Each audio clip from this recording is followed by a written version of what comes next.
এতে লিজা শফিক চাচার মেয়ে এসেছিল, তবে প্রতিবারই আমি নিজেকে তার থেকে লুকিয়ে রাখছিলাম যদি কখনো সে চিনে যায় তাই বলে। তারপর রিদির বিয়ে শেষ হয়ে গেল, আমি আবার বাসার দিকে হাঁটা শুরু করলাম। পুরো রাস্তায় কেউ নেই, আজ যেন ভালোই লাগছিল অনেকটা।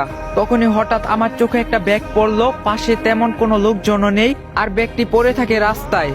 তারপর আমি সেই ব্যাগের কাছে যাই আর দেখতে পাই যে একটা অফিসিয়াল ব্যাগ, আর ব্যাগটা অনেক বড়। আর আমি যখন ব্যাগটা খুলি তখন পুরো অবাক হয়ে যাই। আমি দেখতে পাই সেই ব্যাগে কিছু কাগজ আছে আর অনেক টাকা। এত টাকার বান্ডিল দেখে আমি অবাক হয়ে যাই। সেখানে না হলেও 1 কোটি টাকার উপর টাকা হবে। তারপর আমি সেই টাকার ব্যাগ নিয়ে খুব সাবধানে বাসায় আসি আর দরজা বন্ধ করে আগেই সেই ব্যাগটা খুলি। এত টাকা কার হতে পারে শুধু ভাবতে থাকি। তারপর আমি ভাবতে থাকি এই টাকাগুলো নিয়ে আমি কি করব। তার একটু পরে ভাবতে থাকি আমার এই টাকাগুলো নেওয়া ঠিক হবে না, কিন্তু সে যদি টাকাগুলো তার নিজের কাছে রাখে সে রাতারাতি বড়লোক হয়ে যাবে। তারপর সে ব্যাগ নিয়ে অনেক চিন্তায় পড়ে যায়। এদিকে রাত অনেক গভীর। তখন সে ব্যাগে টাকার মাঝে হঠাৎ করে সেই কাগজগুলো দেখে আর সে দেখতে পারে যে এটা কোনো কোম্পানির হয়তো হবে আর সেই কাগজে তার ঠিকানাও আছে। তারপর রাফি বুঝতে পারে এটা কার টাকার ব্যাগ। তারপর সে সিদ্ধান্ত নেয় যে এই টাকাগুলো তার মালিককে ফেরত দেবে। তারপরের দিন সকালে রাফি সেই টাকার ব্যাগগুলো নিয়ে সেই ঠিকানায় পৌঁছে যায়। যদিও তার ঠিকানাটা খুঁজতে বেশি কষ্ট হয়নি। অনেক বড় কোম্পানি যে কাউকে জিজ্ঞাসা করলে এর অফিসের ঠিকানা বলতে পারে। তারপর সেই টাকার ব্যাগ নিয়ে সেই অফিসে গেল। সেখানে ঢোকার সময় দারোয়ান বলে উঠে, আপনি এখানে কি চান? আমি বললাম, জি, এই অফিসে যেতে চাচ্ছিলাম। দারোয়ান বলল, কেন? এখানে যার তার যাওয়া নিষেধ। রাফি বলল, ভাই, আমার যাওয়াটা খুব দরকার, শুধু একবার ভিতরে গিয়ে চলে আসবো 5 মিনিটের ভিতরে। তারপর দারোয়ান রাফিকে ভালো মনে করে তাকে ভিতরে যেতে দেয়। তারপর রাফি সেখানে একজনকে বলে, ভাই, এই অফিসের প্রধান কে? তা বলল, কেন, তার সাথে কি? রাফি বলল, আসলে ভাই, তার সাথে একটু দেখা করা দরকার ছিল। আপনার কাছে কি অ্যাপয়েন্টমেন্ট লেটার আছে? আমি বললাম, না ভাই, নাই তো।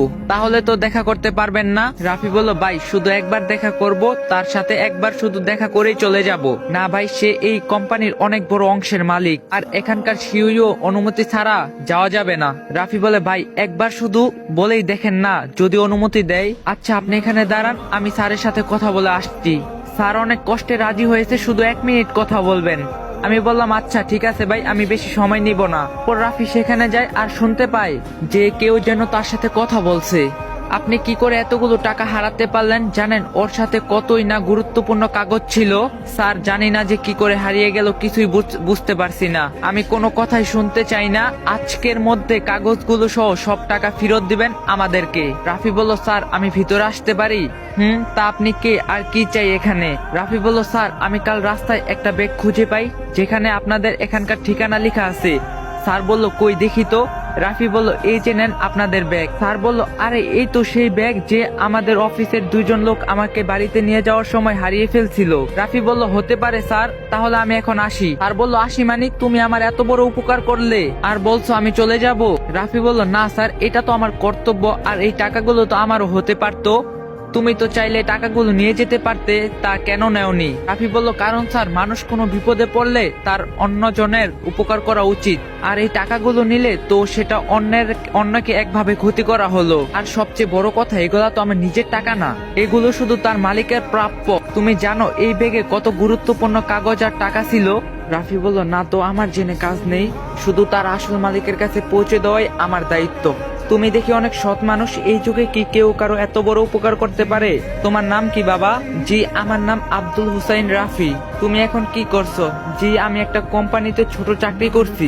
তুমি যে আজ আমার এত বড় উপকার করলে, তবে তার বিনিময়ে কি চাও? রাফি বলল, আমি তো কোনো কিছু পাওয়ার আশাই আপনার কাছে আসিনি, তবুও তোমার মতো সৎ কাউকে তার কাজের মর্যাদা না দিলে যে তা হয় না। বলো তোমার কি চাই? রাফি বলে, আপনি খুশি হয়ে যা দিবেন আমি তাই নিব, আমার কোনো চাওয়া নাই। বেশ, তোমার মতোই বিশ্বস্ত ও সৎ লোক আমার দরকার। তুমি আজ থেকে আমার এখানে কাজ করবে এবং আমার সাথেই করবে। রাফি বলল, কিন্তু স্যার। কোনো কিন্তু নয়, প্লিজ তুমি আমার কথা রাখো। রাফি বলল, ঠিক আছে স্যার, আপনাকে অনেক ধন্যবাদ, আপনি আমার জন্য কত কিছুই না করলেন। এভাবে বলছো কেন? এটা তোমার সততার পুরস্কার। তারপর আমায় সেখানে অনেক বড় একটা পোস্টে তিনি আমাকে চাকরি দিল, আর আমি আগের চাকরিটা ছেড়ে দিলাম। যদিও সেখানকার বস অনেক করে বলছিল যেন আমি চাকরিটা না ছাড়ি সেখান থেকে, তবুও ছেড়ে দিলাম। তারপর আমি সেই অফিসে কাজ করা শুরু করলাম, কিন্তু আমি যেখানে থাকি সেখান থেকে সেই অফিসটা অনেক দূর ছিল, তাই রোজ আসতে অনেক দেরি হচ্ছিল। তাই তিনি একদিন হঠাৎ করে বলে উঠে, রাফি তোমার কি রোজ আসতে কষ্ট হয়, তুমি প্রতিদিন দেরি করে আসো? রাফি বলে, আসলে স্যার আমি যেখানে থাকি সেখান থেকে এখানে আসতে অনেক সময় লাগে আর কি দেরি হয়ে যায়। তা সেটা তুমি আমাকে আগে বলবে না? আজ থেকে তুমি আমার বাড়িতে থাকবে। রাফি বলল, কি বলছেন স্যার, আমি আপনার বাড়িতে কি করে থাকবো? কেন তুমি আমার বাড়িতে এবার থেকে থাকবে, মানে আমার সাথে? রাফি বলল, কিন্তু স্যার আপনার তো পরিবার আছে। তা কোনো সমস্যা নেই, তোমার মতো এত সৎবান কেউ আমার বাড়িতে থাকবে সেটাই তো অনেক। আর তুমি রোজ আমার সাথে অফিসে আসবে। তারপর আমি তার জোরাজুরিতে রাজি হলাম। পরে অফিস শেষ হলো, তিনি আমাকে তার সাথে করে তার বাসায় নিয়ে গেল। তার বাড়ি দেখে আমি আরো অবাক, এই যেন বাড়ি নয় পুরো রাজপ্রাসাদ। আর বাড়ির ভিতরটা যা সুন্দর তা তো বলার বাইরে।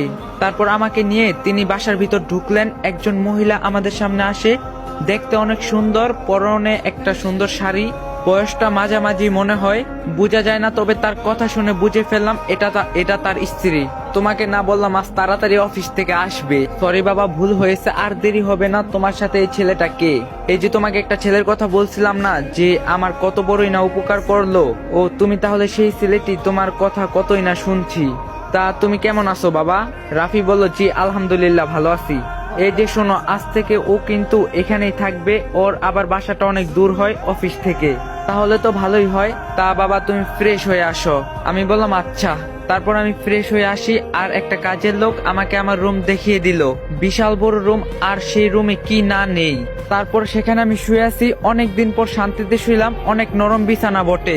পরে একজন লোক আমাকে নিচে ডাকলো, তারপর আমি নিচে গেলাম, দেখি স্যারের স্ত্রী সেখানে আমার জন্য বসে আছে। কি তোমার এত দেরি হলো যে, তাড়াতাড়ি এখানে এসো।